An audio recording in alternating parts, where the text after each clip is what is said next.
ಹಾಗೆ ಅವ್ರು ನೆನೆಯುವಂತ ಈಗ ನಿಮ್ಗೆಲ್ಲರ ಕೈಯಾಗ ಕಾರ್ ಗಾಡಿ ಅದಾವ ಅಂತ ತಿಳ್ಕೊಡ್ರಿ. ಕಾರ್ ಗಾಡಿ ಒಳಗೆ ಹೋಗ್ಬೇಕಾದ್ರೆ ಕಾರ್ ಗಾಡಿ ಡ್ರೈವಿಂಗ್ ಸೀಟ್ ಮುಂದೆ ಕೂತವ್ರು ಗೊತ್ತಾಗತ್ತಿ. ಕಾರ್ ಗಾಡಿ ಮುಂದೆ ಒಂದು ದೊಡ್ಡ ಗ್ಲಾಸ್ ಹಾಕಿರ್ತಾರೆ. ದೊಡ್ಡ ಗ್ಲಾಸ್ ಎದಕ್ಕೆ ಹಾಕ್ಯಾರ? ದೊಡ್ಡ ಗ್ಲಾಸ್ ಮುಂದೆ ರೋಡ್ ನೋಡೋದಕ್ಕೆ ಹಾಕ್ಯಾರ. ನಾ ಮುಂದೆ ದೊಡ್ಡ ನೋಡೋರಿ ಒಟ್ಟ ಹಿಂದ ಮುಂದೆ ನೋಡೋದಿಲ್ಲ ಅಂತ ಯಾರು ಡ್ರೈವಿಂಗ್ ಮಾಡೋದು ಹೇಳಕ್ಕೆ ಅನ್ನೋದು ನಿಮ್ಗೆ ಕೇಳಕತ್ತೇನೆ. ಯಾರು ಒಟ್ಟ ಮುಂದೆ ರೋಡ್ ಬಿಟ್ರೆ ನಾ ಹಿಂದೆ ನೋಡಂಗಿಲ್ಲ, ಮುಂದೆ ಅಡ್ಡ ನೋಡಂಗಿಲ್ಲ, ಒಟ್ಟು ಮುಂದೆ ಅಡ್ಡ ನೋಡಿಲ್ಲ ಅಂತಂದ್ರೆ ಬರೇ ಮುಂದಿನ ರೋಡ್ ನೋಡ್ಕೊಂತ ಹೊಂಟ್ರೆ ಗಾಡಿ ಯಾವಾಗ ಆಕ್ಸಿಡೆಂಟ್ ಆಗೈತಿ ಹೇಳಕ್ ಆಗೋದಿಲ್ಲ. ಅದಕ್ಕೆ ತಿಳ್ಕೊಂಡು ಸೈಡ್ ಮೇಲೆ ಕೊಟ್ಟಿರ್ತಾರ. ಎಡಕರ್ ನೋಡ್ಬೇಕು, ಬಲಕರ್ ನೋಡ್ಬೇಕು. ಎಡಕ್ಕೂ ನೋಡಕ್ ಆಗ್ಲಿಲ್ಲ, ಬಡಕ್ಕೂ ನೋಡಕ್ ಆಗ್ಲಿಲ್ಲ ಅಂದ್ರೆ ನೆಟ್ ನಡುವೆ ನಿನ್ ಮುಂದೆ ಒಂದು ಸೆಂಟರ್ಗೆ ಒಂದು ಗ್ಲಾಸ್ ಆಗಿರ್ತಾರ. ವಿಚಾರ ಮಾಡ್ಕೊಂಡು ಹೋಗ್ತಿದ್ದೀನಿ. ಯಾಕೆ ಹೇಳಕತ್ತೀನಿ ಅಂದ್ರೆ ನಿಮ್ಮ ಗಾಡಿ ರೋಡಿನೊಳಗೆ ಬಹಳ ಚಂದ ಹೋಗ್ಬೇಕಾಗಿತ್ತು ಅಂದ್ರೆ ದೊಡ್ಡ ಗ್ಲಾಸ್ನಾಗ ಬರೀ ಮುಂದಿನ ಅಡ್ಡ ನೋಡ್ಕೊಂತ ಹೊಂಟ್ರೆ ಅದು ಯಾವಾಗ ಹೋಗಿ ಆಕ್ಸಿಡೆಂಟ್ ಆಗ್ತದೆ ಹೇಳಕ್ ಆಗಂಗಿಲ್ಲ. ಆಕ್ಸಿಡೆಂಟ್ ಆಗಬಾರ್ದು ಅಂತಂದ್ರೆ ಎಡಕ್ಕೆ ಯಾವ ಬರಾಕತ್ತಾನ, ಬಲಕ್ಕೆ ಯಾವ ಬರಾಕತ್ತಾನ, ಹಿಂದೆ ಯಾವ ಬರಾಕತ್ತಾನ ಇದನ್ನ ನೋಡ್ಕೊಂಡು ಯಾವ ಹೊಕ್ಕಾನ ಅವ ಮಾತ್ರ ಗುರಿ ಚಂದ ಹೋಗಿ ತಲುಪಕ್ಕೆ ಹೆಂಗ್ ಸಾಧ್ಯ ಐತಲ್ಲ, ಹಂಗ ಜೀವನ ಅನ್ನುವಂತ ಗಾಡಿಯನ್ನು ಹೊಡಿಬೇಕಾದ್ರೆ ಬರೀ ನಾವು ಮುಂದಿನ ಅಡ್ಡ ನೋಡ್ಕೊಂತ ಹೊರಟು ಬಿಟ್ವಿ ಅಂದ್ರೆ ಇದು ಯಾವಾಗ ಒಂದ್ ದಿವಸ ಆಕ್ಸಿಡೆಂಟ್ ಆಗತ್ತೈತೆ. ಅದನ್ನ ಬಿಟ್ಟು ಹಿಂದೆ ನನಗೆ ಯಾರು ಆಶೀರ್ವಾದ ಮಾಡ್ಯಾರ, ನಮ್ಮನ್ನ ಯಾರು ಮುಂದೆ ಕಳ್ಸಕ್ ಪ್ರಯತ್ನ ಪಟ್ಟಾರಂತ ಹಿಂದಿನ ಆಜು ಬಾಜು ಇದ್ದಿದ್ದು ಯಾವ ತಲೆಯಾಗಿ ಇಟ್ಕೊಂಡು ಮುಂದೆ ಹೋಗ್ತಾರ ಅವ ಮಾತ್ರ ಗುರಿ ಮುಟ್ಟಕ್ ಸಾಧ್ಯ ಐತೆ ಅನ್ನುವಂತ ಕಾರಣಕ್ಕೆ ಪೂಜೆ ಗುರುಗಳು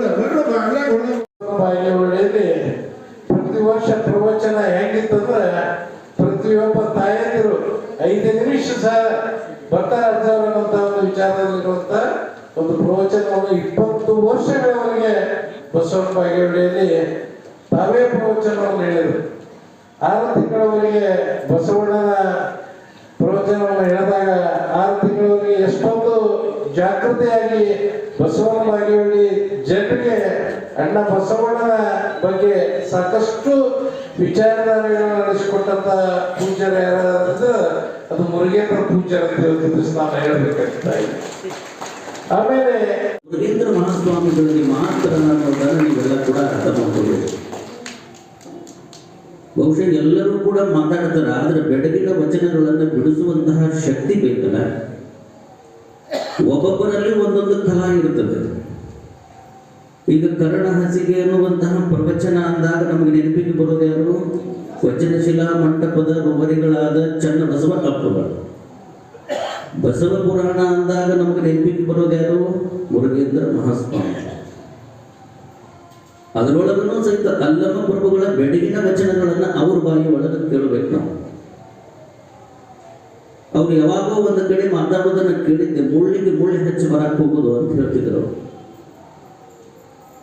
ಮುಳ್ಳಿಗೆ ಮುಳ್ಳು ಹಚ್ಚಿ ಬರಕ್ ಹೋಗೋದು ಅಂದ್ರೆ ಏನ್ರಿ? ಮುಳ್ಳಿಗೆ ಮುಳ್ಳು ಹಚ್ಚಿ ಬರಕ್ ಹೋಗೋದು ಅಂತ ಹೇಳ್ತಿದ್ರು ಅವ್ರು. ಇದು ಅಲ್ಲಮ್ಮನ ವಚನ, ಇದು ಬೆಳಗಿನ ವಚನ ಇದು.